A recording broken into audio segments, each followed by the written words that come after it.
अस्सलाम वालेकुम दोस्तों, कैसे हो। अल्लाह की ज़ात से उम्मीद है कि आप सब अपनी अपनी जगह पर खैरियत से होगी। मेरे दोस्तों, आज का हमारा अपना मौजू है हराम मौत, मरना भी हराम है। यानी कि सुसाइड करना, खुदकुशी करना इस्लाम में हराम है। आज हमारे अपने शहर में ये वारदात बहुत ज़्यादा तेज़ी से बढ़ती जा रही हैं कि अक्सर व बेशतर जो लोग खुदकुशी कर रहे हैं, सुसाइड कर रहे हैं, इनकी एवरेज उम्र देखी जाए तो ये 20 से 30 साल के अंदर की उम्र है। ऐसा कौन सा टेंशन है, ऐसी कौन सी मजबूरी है जो आपको इस बात पर आमादा कर रही है, इस बात पर आप इस चीज का फैसला ले रहे हो कि आप अपने आप को हलाक और बर्बाद कर ले रहे हो, अपनी जिंदगी को बिल्कुल खत्म कर ले रहे हो, कि सुसाइड कर ले रहे हो, फांसी ले रहे हो। इसी सिलसिले के अंदर मैं आपको एक पहले वीडियो दिखा रहा हूं कि हमारे अपने शहर के जिम्मेदार हजरात किस बात की अपील कर रहे हैं, इल्तिजा कर रहे हैं, दरखास्त कर रहे हैं कि बराए मेहरबानी ऐसा गलत कदम ना उठाए। सबसे पहले आप इस वीडियो को देख लें।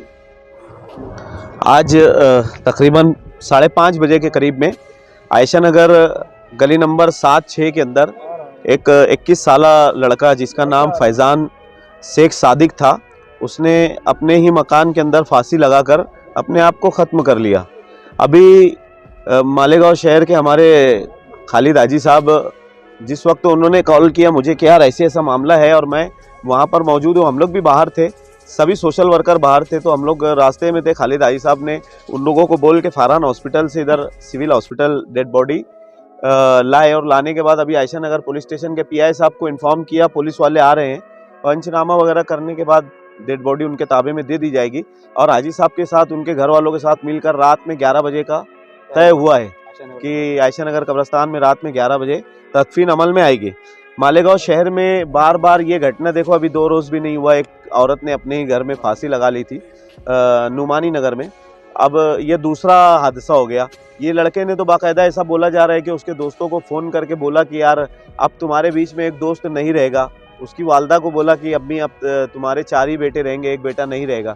जो भी मकसद होगा उसका हम नहीं जानते, लेकिन अभी हाजी साहब ने भी ये बात आवाम में रखी कि बार बार ये मामलात आ रहे हैं शहर के अंदर कि लोग अपने ही घर में फांसी लगाकर अपने आप को ख़त्म कर रहे हैं।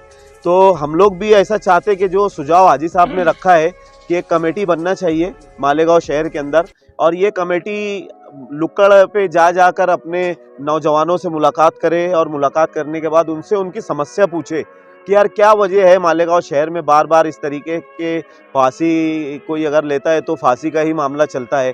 कोई मतलब पानी में डूबकर मरना चाहता है तो पानी में डूबकर ही मरता है। मतलब मौत को गले लगाना एकदम हम लोगों के अंदर आम हो गया है।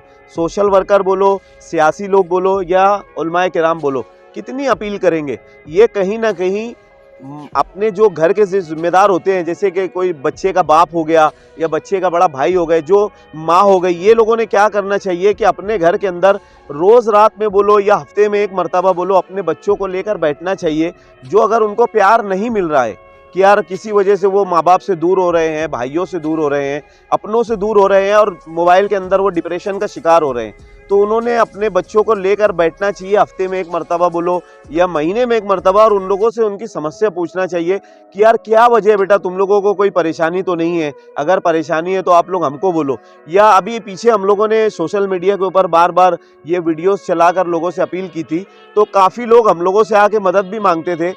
कोई 5,000 के वास्ते फांसी लगाता था, कोई अजीब अजीब कारण के लिए फांसी लगाता था। तो पीछे काफ़ी लोग हम लोगों से रास्ते में रहते थे, लेकिन अभी कई दिनों से ये मामलात हम लोगों के दूसरे काम में लगे तो रास्ता टूट चुका है। हम फिर अपील करते हैं, अगर तुम लोगों को कोई मामलात है तो आप सोशल वर्करों से मिलो। हमारे खालिद हाजी साहब अभी एक्टिव हो गए, हमारे सोशल वर्कर सभी एक्टिव है। उलमाए किराम से नहीं, अगर हम लोगों से मिलना है तो आप जाकर खामोशी से हमारे शहर के उलमाए किराम से मिलो। लेकिन फांसी हल नहीं है, यहाँ भी तकलीफ वहाँ भी तकलीफ। आप उलमाए किराम से भी अपील करते हैं कि फांसी जो लेने वाला इंसान होता है वो इंसान को ये चीज़ बताई जाए कि मरने के बाद फांसी लेने वाले को कभी जन्नत की खुशबू से भी महरूम कर दिया जाएगा, मतलब वो जन्नत के नज़दीक भी नहीं जा पाएगा। तो क्या फ़ायदा, हम दुनिया में भी तकलीफ़ में रहेंगे और आखिरत में भी तकलीफ़ में रहेंगे, पूरी मतलब क़यामत के बाद भी हम तकलीफ़ में रहने वाले हैं। तो हम गुजारिश करते, अल्लाह रसूल का वास्ता देते कि यार ये हमारा शहर इस तरीके से बदनाम हो जाएगा, तो खुदा के वास्ते आप इस सब चीज़ से दूर रहे। शुक्रिया, अस्सलाम वालेकुम। शहर के जितने भी सोशल वर्कर लोग हैं और शहर के जो भी जिम्मेदारान हैं, हम सब इंशाल्लाह बैठ के एक तश्कील बनाएंगे, एक तश्कील करेंगे जिससे कमेटी तय हो।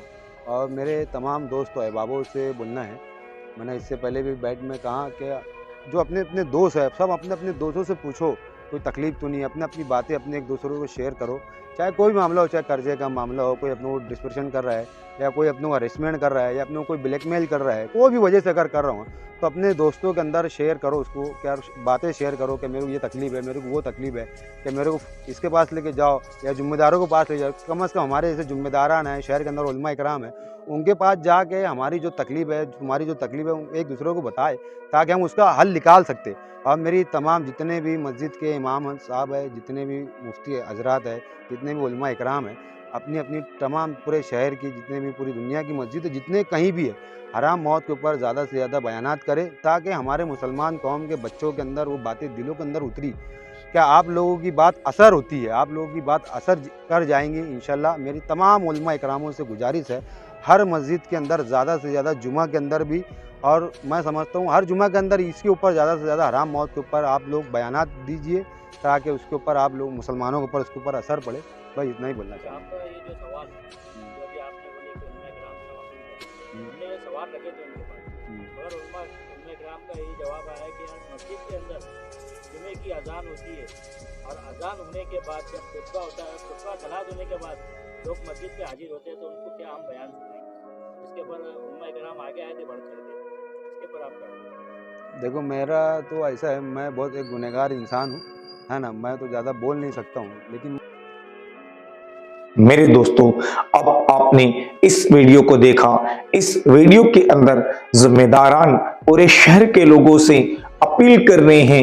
एक तो जिन लोगों के ज़हन के अंदर ये ख्याल आ रहा है कि हम खुदकुशी कर कर अपने मसले को हल कर ले, यानी सुसाइड कर कर अपने तमाम प्रॉब्लम्स को ख़त्म कर ले, नहीं दोस्तों, बल्कि इंसान हराम मौत मरता है तो दुनिया के अंदर भी उसके लिए हलाकत है, कब्र में भी हलाकत है, और कल जब क़यामत का दिन होगा उसके अंदर भी जिल्लत और रसवाई है। जिंदगी ये अल्लाह की है, जिंदगी ये उसी की है। हक तो ये है कि हमसे जिंदगी का हक अदा ना हुआ। फिर एक जगह शायर फरमाता है कि ये जिंदगी अल्लाह ने बनाने के लिए दी है, हम गम टेंशन फिक्र के अंदर इसको गुजार दे रहे हैं। मेरे दोस्तों, खुदकुशी कर लेना कोई मसले का हल नहीं है। आपको कोई टेंशन है तो आप जरूर उन लोगों से अपने इस टेंशन को बताएं जो आपके बिल्कुल करीबी दोस्त हैं, आपसे बिल्कुल मोहब्बत करते कुर्बत करते हैं। आप अपने घर वालों को बिला झिझक अपना टेंशन बताएं। मैं माँ बाप से भी दरख्वास्त करूंगा, अपील करूंगा कि आप अगर किसी वजह से अपनी औलाद को किसी टेंशन सदमे में देखें तो उससे जरूर बात करें, उससे पूछें कि बेटा क्या टेंशन है, बेटी क्या टेंशन है, उस मसले को हल करने की कोशिश करें। लानत हो इस मोबाइल जैसी चीज के ऊपर कि आज इस मोबाइल के अंदर हर इंसान इतना महव हो गया, इतना मशगूल हो गया है कि अपनी दिल की बात किसी को बताने की फुर्सत नहीं है। जब रास्ते से गुजरो तो देखा जाता है कि सारे दोस्त आपस में मिलकर बैठे हैं, किसी को एक दूसरे से बात करने की फुर्सत नहीं है, हर कोई अपने अपने मोबाइल के अंदर गेम के अंदर लगा हुआ है। एक मर्तबा एक होटल पर मेरा जाना हुआ खाना खाने के लिए, वहां से खाना खा के जब हम दोस्त अहबाब निकल रहे हैं, मैंने 4 बुजुर्गों को देखा कि जिनकी कमोबेश उम्र 60 साल, 65 साल, 70 साल इस तरह से उनकी उम्र थी। चारों अपने अपने मोबाइल के अंदर मशरूफ थे, इतने महव होते कि एक दूसरे की शक्ल नहीं देख रहे थे। मैंने सलाम कर कर उनके करीब जाकर उनसे कहा कि मुझे बड़ा अफसोस हुआ, दुख हुआ कि आप इस उम्र के अंदर भी एक दूसरे से दिल की बात शेयर करने के बाद दिल का बोझ हल्का करने की बजाय आप अपने अपने मोबाइलों के अंदर मशरूफ हो। मुझे माफ करना, मैंने इनसे माफी भी मांगी।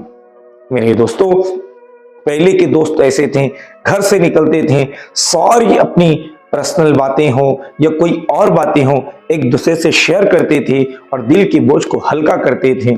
दिल के बोझ को हल्का करने की वजह से अंदर का सारा टेंशन, सारा गम फिक्र दूर हो जाती थी।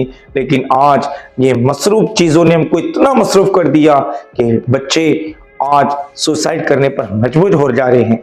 अगर मेरे दोस्तों, अगर आपको कोई परेशान कर रहा है तो आज हमारे पास पुलिस प्रशासन है, आप उनसे जाकर शिकायत कीजिए। कोई आपको ब्लैकमेल कर रहा है, जरूर आप पुलिस प्रशासन से, पुलिस वालों से मिलकर उसकी शिकायत कीजिए। कोई आपको ब्लैकमेल करने की कोशिश कर रहा है, कोई आपको किसी और तरीके से परेशान कर रहा है, आप अपने जिम्मेदारों के सामने इस बात को रखिए। अगर आपका कोई घरेलू मसला है, उलमा इकराम के पास जाए। मियाँ बीबी का झगड़ा है या आपका कोई प्रॉपर्टी का झगड़ा है, पैसे का कोई लेन देन है, उलमा के पास जाकर मसाइल को हल करे। लेकिन इस तरह से कोई गलत कदम ना उठाए कि अपनी जिंदगी को बर्बाद कर ले। मेरी तमाम ही शहर के ऐसे जिम्मेदारान लोगों से भी गुजारिश है कि जो इस तरह से हरकत करे, इनको रोकने की कोशिश करे।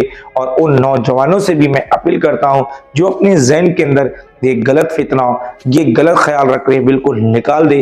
हर मसले का हल है, हर मसले का हल अल्लाह ने रखा है। यहाँ पर मैं आपको एक वजीफा बताऊंगा छोटा सा। अगर आप किसी टेंशन, किसी गम, किसी फिक्र में हो तो मेरे दोस्तों, नमाज की पाबंदी के साथ कसरत से आप ला हौला वला कुव्वता इल्ला बिल्लाह पढ़ते रहे। अल्लाह के रसूल सल्लल्लाहु अलैहि वसल्लम ने फरमाया, जो शख्स कसरत से ला हौला वला कुव्वता इल्ला बिल्लाह पढ़ता है, अल्लाह हर मुश्किल से उसके लिए रास्ता निकालता है और वो हर रंज और गम से निजात हासिल करता है। मेरे दोस्तों, अल्लाह ताला कई सुनी बातों पर अमल करने की तौफीक अता फरमाए। अस्सलामु अलैकुम व रहमतुल्लाहि व बरकातहू।